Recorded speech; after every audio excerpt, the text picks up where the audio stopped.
மூன்றாவது, அல்லாஹ் மலைக்கு வாபில் என்று சொல்றான்.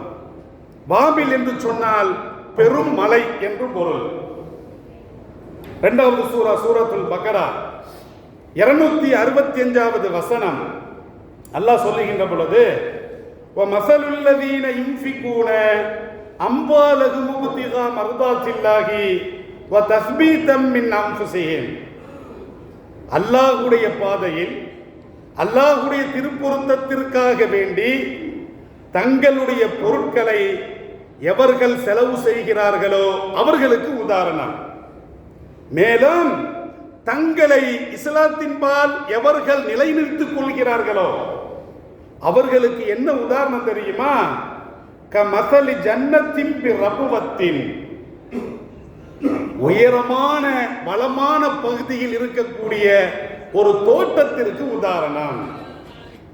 வனப்பகுதியில உயரமான பகுதியில இருக்கக்கூடிய ஒரு தோட்டத்திற்கு உதாரணம்.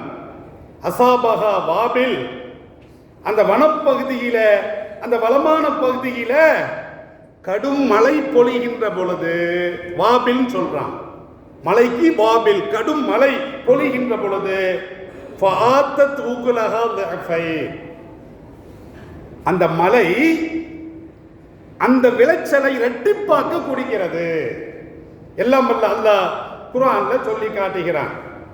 அப்ப கடுமையான மழை வனப்பகுதியில் உயரமான வளமான பகுதிகளில் அது பொழிகின்ற பொழுது பன்மடங்கு விளைச்சலை மகசூலை அது கொடுக்கிறது.